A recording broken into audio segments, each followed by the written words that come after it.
कैसे शिव और पार्वती को बद्रीनाथ धाम छोड़ना पड़ा। क्या आप बद्रीनाथ की कहानी जानते हैं? यह वो जगह है जहां शिव और पार्वती रहते थे। यह उनका घर था। एक दिन नारायण यानी विष्णु के पास नारद गए और बोले, आप मानवता के लिए एक खराब मिसाल हैं। आप हर समय शेषनाग के ऊपर लेटे रहते हैं। आपकी पत्नी लक्ष्मी हमेशा आपकी सेवा में लगी रहती हैं और आपको लाड करती रहती हैं। इस ग्रह के अन्य प्राणियों के लिए आप अच्छी मिसाल नहीं बन पा रहे हैं। आपको सृष्टि के सभी जीवों के लिए कुछ अर्थपूर्ण कार्य करना चाहिए। इस आलोचना से बचने और साथ ही अपने उत्थान के लिए भगवान को भी ऐसा करना पड़ता है।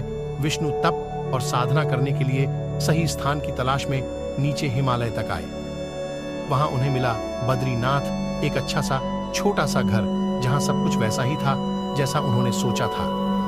साधना के लिए सबसे आदर्श जगह लगी उन्हें यह। वह उस घर के अंदर गए। घुसते ही उन्हें पता चल गया कि यह तो शिव का निवास है और वह तो बड़े खतरनाक व्यक्ति हैं। अगर उन्हें गुस्सा आ गया तो वह आपका ही नहीं खुद का भी गला काट सकते हैं। ऐसे में नारायण ने खुद को एक छोटे से बच्चे के रूप में बदल लिया और घर के सामने बैठ गए। उस वक्त शिव और पार्वती बाहर कहीं टहलने गए थे। जब वे घर वापस लौटे तो उन्होंने देखा कि एक छोटा सा बच्चा जोर जोर से रो रहा है। पार्वती को दया आ गई। उन्होंने बच्चे को उठाने की कोशिश की। शिव ने पार्वती को रोकते हुए कहा, इस बच्चे को मत छूना। पार्वती ने कहा, कितने क्रूर हैं आप, कैसी नासमझी की बात कर रहे हैं। मैं तो इस बच्चे को उठाने जा रही हूं, देखिए तो कैसे रो रहा है। शिव बोले, जो तुम देख रही हो उस पर भरोसा मत करो। मैं कह रहा हूं ना, इस बच्चे को मत उठाओ। बच्चे के लिए पार्वती की स्त्री सुलभ मनोभावना ने उन्हें शिव की बातों को नहीं मानने दिया। उन्होंने कहा, आप कुछ भी कहें, मुझे कोई फर्क नहीं पड़ता। मेरे अंदर की मां बच्चे को इस तरह रोते नहीं देख सकती। मैं तो इस बच्चे को जरूर उठाऊंगी। और यह कहकर उन्होंने बच्चे को उठाकर अपनी गोद में ले लिया। बच्चा पार्वती की गोद में आराम से था और शिव की तरफ बहुत ही खुश होकर देख रहा था।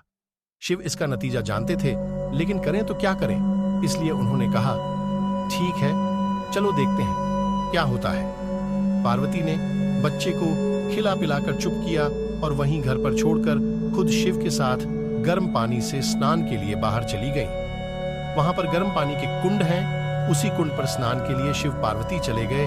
लौट कर आए तो देखा कि घर अंदर से बंद था। शिव तो जानते ही थे कि अब खेल शुरू हो गया है। पार्वती हैरान थी कि आखिर दरवाजा किसने बंद किया। शिव बोले, मैंने कहा था ना, इस बच्चे को मत उठाना। तुम बच्चे को घर के अंदर लाई और अब उसने अंदर से दरवाजा बंद कर लिया है। पार्वती ने कहा, अब हम क्या करें? शिव के पास दो विकल्प थे। एक, जो भी उनके सामने है उसे जलाकर भस्म कर दें, और दूसरा, वे वहां से चले जाएं और कोई और रास्ता ढूंढ लें। उन्होंने कहा, मत चलो, कहीं और चलते हैं, क्योंकि यह तो तुम्हारा प्यारा बच्चा है, इसलिए मैं इसे छू भी नहीं सकता।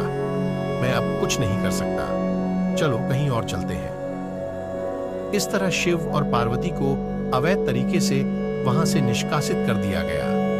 वे दूसरी जगह तलाश करने के लिए पैदल ही निकल पड़े। दरअसल बद्रीनाथ और केदारनाथ के बीच, एक छोटी से दूसरी चोटी के बीच सिर्फ 10 किलोमीटर की दूरी है।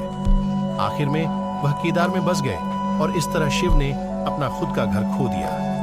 आप पूछ सकते हैं कि क्या वह इस बात को जानते थे? आप कई बातों को जानते हैं, लेकिन फिर भी आप उन बातों को अनदेखा कर उन्हें होने देते हैं।